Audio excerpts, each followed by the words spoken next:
ljudje, veselimo se. Ja, tudi v naši državi je kdaj pa kdaj čas, da se veselimo. Namreč, ampak ne, preden bom sploh začel z novico, vas moram še na nekaj pripraviti.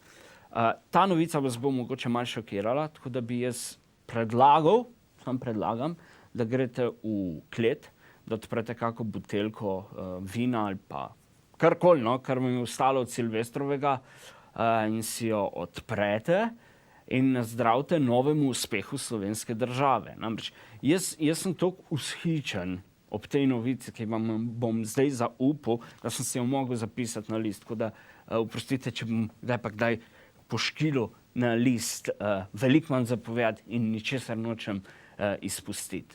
V glavnem, po zadnjih podatkih, statističnih seveda, ker v Sloveniji, se veste, mi ne prisegamo na realno življenje, ampak statistike, ker statistike, to je tisto, kar najbolj šteje, kakor realne izkušnje, statistike, to je tisto, kar je pomembno. V glavnem, po zadnjih statistikah je stopnja brezposelnosti v Sloveniji padla. Ne padla, drastično padla, ker moram tako povedati, drastično padla. Ne. In to pomeni, da je, se pravi, vse manj brezposelnih v Sloveniji. Ne. Mislim, tako večina Slovencev meni na podlagi te novice. Tako da, hurra, veselimo se, narode. Žal ne. Žal, glejte, jaz sem dežurna sitnoba. Jaz sem tiste vrste človek, ki ljudi spravlja v slabo voljo, ker to je nekako moj moto, to je adrenalin, ko se mi poganja po žilah. Tako da vas moram žal razočarati, da ta novica o zmanjšanju brezposelnosti ima en hakelc. In sicer, ne, ta novica izhaja iz ugotovitve, da je na Zavodu za zaposlovanje vse manj prijavljenih. Ne.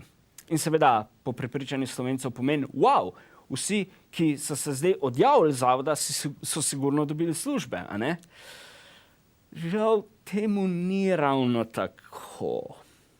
Namreč, glejte, nekateri se odjavijo z zavoda, zato ker od zavoda, ne morem drugače reči, tako ker to, da pač nimajo koristi.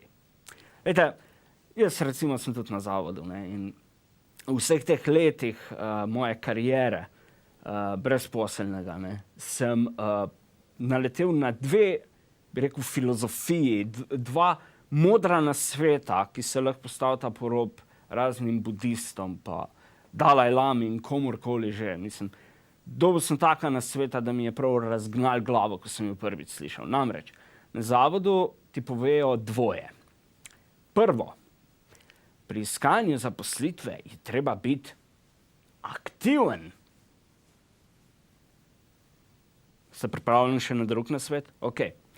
Naslednji nasvet pa je, ko greste na razgovor za službo, ne, morate delodajalcu povedati svoje pozitivne lastnosti, osebnostne, ne, pozitivne sposobnosti, v glavnem, da ste za nekaj sposoben. V glavnem, izključno to morate na razgovoru opraviti.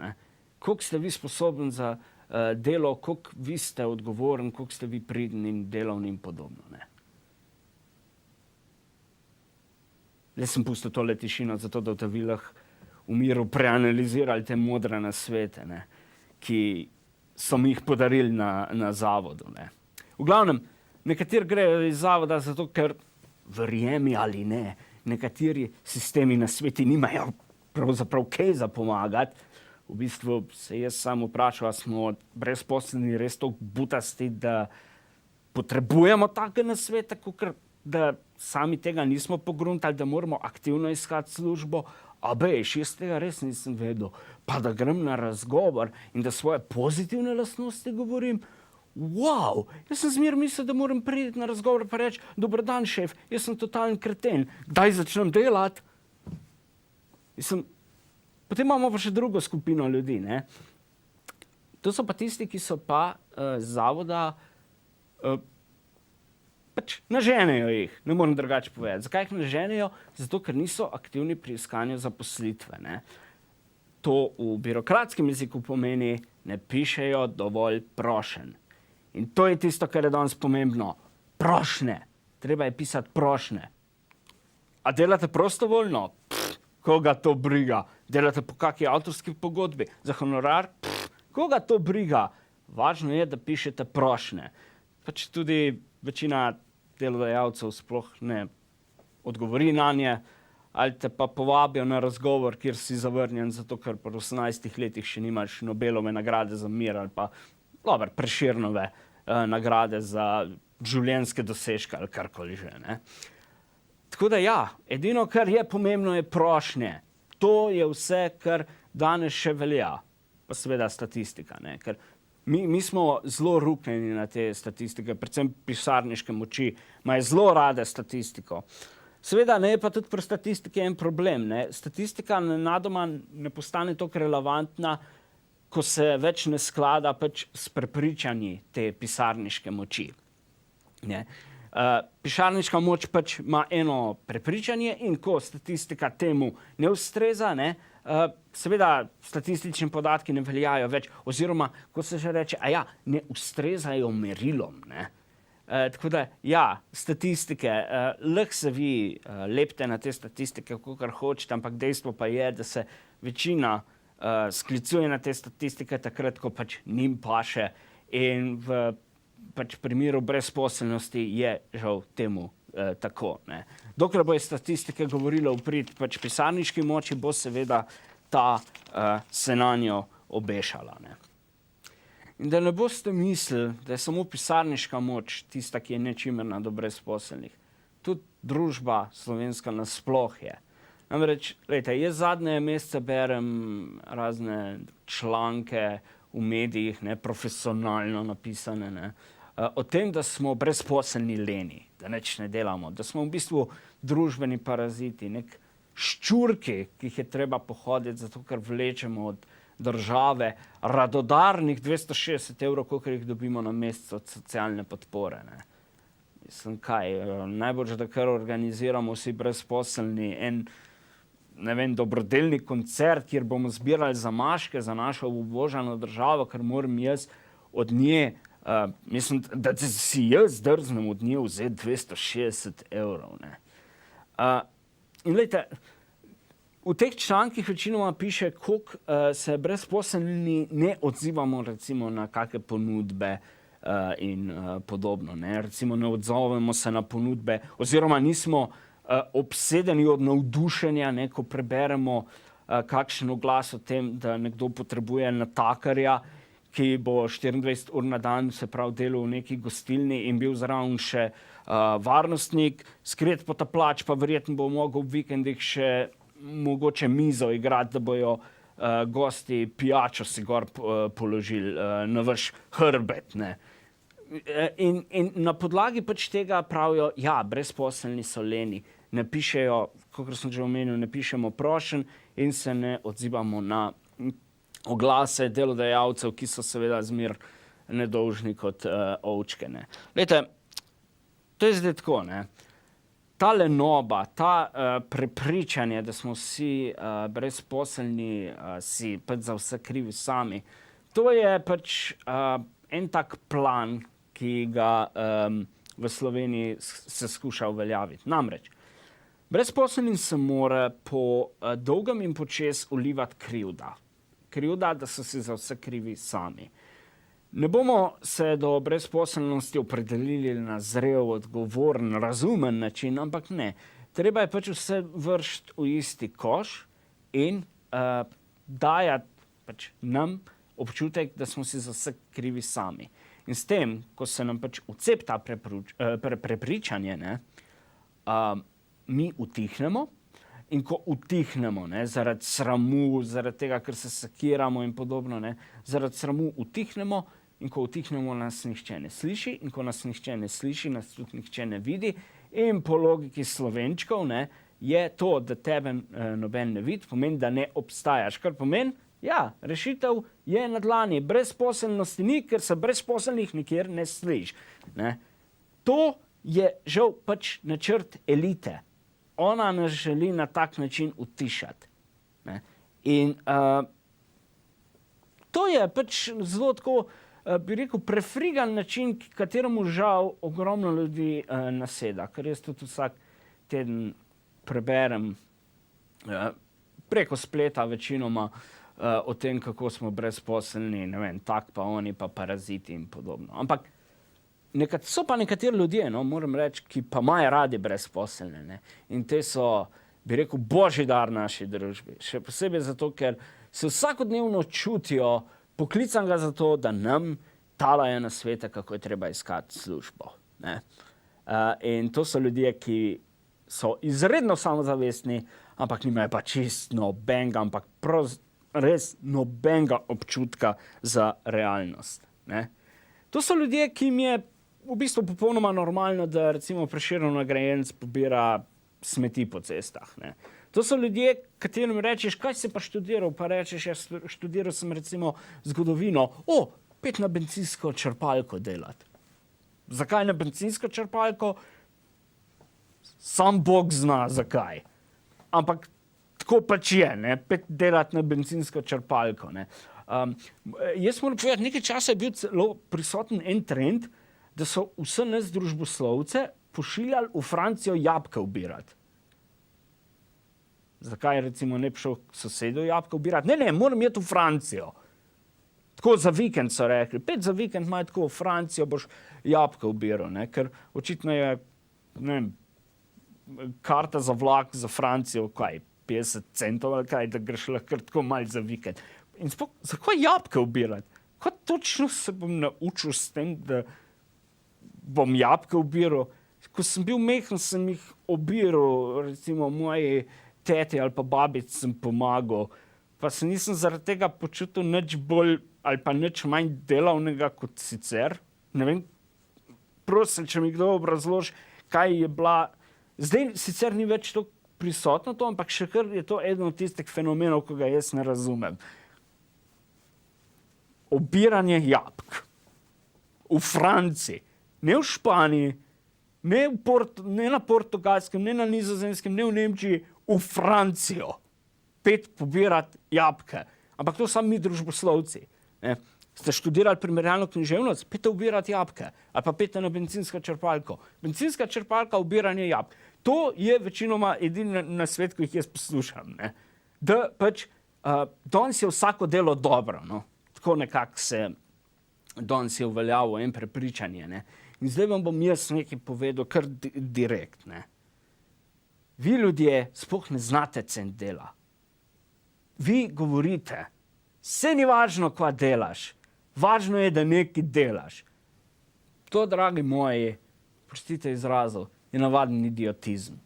Navadno razvrednotenje pomena dela. Danes pač mislite, da lahko vsak opravlja vse. To pa žal ne drži. Vsak človek na tem svetu se rodi z določenimi sposobnostmi, z določenimi talenti, ki jih bo pač na določenih področjih tudi uveljavljal. Lahko si razširi obzorja, lahko gre početi še kaj drugega, za kar ni mislil, da mu gre od rok. Ampak to je poanta, da mu gre od rok. So pač določeni poklici, katere nekateri ne morejo opravljati. In to ne pomeni zdaj, da so zaradi tega neumni ali pa da so nevredni sploh kakršnega koli dela. Ampak da so pač na nekih področjih bolj spretni kot na drugih.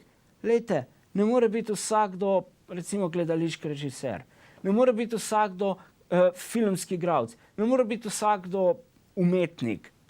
Dobar, v Sloveniji žal so standardi že tako padli, da je dejansko lahko vsak umetnik. Ampak, ja, slab primer je bil, vem. Ampak, kar hoče povedati to, da če govorimo zdaj o poklicih v pravem pomenu besede, ne o blefiranju in podobno, ne more vsak vse opravljati. Ne. Tako kot je nekdo, bi rekel, dober v strojništvu, v gradbeništvu, v arhitekturi, je nekdo drug dober v gledališču, na filmu, v kulturi nasploh. To je ta raznolikost. Ne. Pa kaj vi zdaj hočete? Ne? Večkrat slišim predvsem na mlade se zmer pritiska s tistim, pete za podjetnike, pete za ekonomiste, pete za naravoslovce, pete za samostojne podjetnike, to je zdaj zelo popularno. Pa to. In kaj, bomo v Sloveniji imeli 2 milijona samostojnih podjetnikov? A? Ja, lahko. Samo pa se pripravite tudi na množičen bankrot, ki bo čez par let sedel. Ker raznolikost je potrebna. Vsak poklic, ne, če ga nekdo upravlja vestno, ne, in odgovorno, je pomemben. Ne more pa vsak človek biti na čist vsakem delovnem mestu samo zato, da nekaj dela. Ker če nekaj delaš, bi rekel, z neko mržnjo, z nekim negativnim odnosom, se bo to tudi poznalo na rezultatu samega dela. Ne? Ker boste na koncu ugotovili, da delo ni bilo dobro upravljeno, zato ker pač nisi bil dejansko potegnjen v to delo. Ne? Nisi bil v tem delu bi rekel, z telesom in dušo. Sem vem, da se to naivno sliši, ampak jaz menim, da mora biti vsaj drobec veselja, ko upravljaš neko delo. Ne? Seveda je pa največ pomembno tudi od sposobnosti. Čeprav tudi že entuzijazem doskrat pomeni, da neko delo lahko dobro upraviš. Tudi to že velikrat pomaga, ampak večinoma je pa seveda vse odvisno od sposobnosti. In če nekdo nečesa ne zna, ne pomeni, da je neumen. Samo pač, da se na eno področje ne spozna tako dobro, kot se pač na druge. In v tem jaz ne vidim nič slabega, če pač vsak hoče upravljati nekaj, kar ga veseli. In da je mogoče tudi pri izbiranju službe, temu se tako reče, izbirčen. Jaz tukaj ne vidim izbirčnosti, gre se za to, dobro, verjetno so nekateri, ki so izbirčni, to ne bom zanikal, ampak so pa ljudje, ki pač rečejo, jaz se na ta delovno mesto ne morem prijaviti, zaradi tega, ker pač ne vem, ker se tukaj ne vidim, ker s svojim prispevkom ne bi dejansko nič pozitivnega pustil. Ne? Jaz recimo ne bi mogel jeti za natakarja, ker bi večino plače pustil v gostilni, ker bi vse razbol, ker sem domač povem štor, sam jaz vsaj priznam to. Ne? Se vem, kaj boste rekli, ja, pa se boš naučil, pa to. Glejte, jaz se v enih poklicih znajdem, v drugih se pa pač ne znajdem in jaz v tem ne vidim nič narobe. Skratka, zdaj bom nehal najedati, zato ker vem, da imate že polno glavo in verjemite mi, če ima koga dežurna sitnoba najbolj poln kufer, je to samega sebe. Okay? Samega sebe imam zmer najbolj poln kufer, ker toliko jamram, da me polkrat glava začne boleti. Ampak kar hoče povedati je, dragi moji, tole najprej nagovarjam pisarniško moč. Dajte imeti toliko poguma pa v medijih. Okay? Sam enkrat objavite število ljudi, ki se je odjavilo zavoda ali pa ste jih vi vrgli z zavoda. Samo enkrat objavite to številko. Ne? Ker slišal sem, da so kar visoke številke tukaj ljudi, ki so se odjavili z zavoda po lastni volji, zato ker pač, kot sem rekel, od zavoda niso imeli nobene korist, ali pa so pač zaradi tega, ker niso dosti prošenj napisali čez mesec, da so bili pač vrženi na cesto. Ne. Kot drugo bi pa še naprosil tiste, ki mi stalno dajete na svete, kako je treba iskati službe, pa kako je treba biti zadovoljen s čisto vsakim delom, da nekaj greznice pucati in podobno. Prosim, dajte mi mir, ok? Jaz dosti sem star, vem, kaj počnem, vem, kako kaj dosež. Ni mi treba vaših praznih nasvetov. Sem dovzeten za nasvete. Če nimate kaj pametnega zapovedati, da boste rajti. Tako pametni ljudje ravnajo. Ne? Ampak se vem, kaj bo na koncu. Če se bojo slučajno objavili kakršnekoli podatki o tem, da je ogromno ljudi bilo odjavljenih zavoda prisilno ali pa zato, ker pač sami so šli. Ne?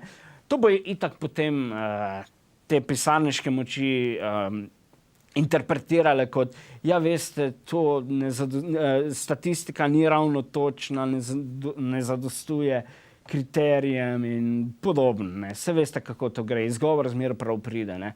In na koncu, kaj bomo imeli od vsega? En bla, bla, bla, bla, bla, bla, bla. S spoštovanjem, bla.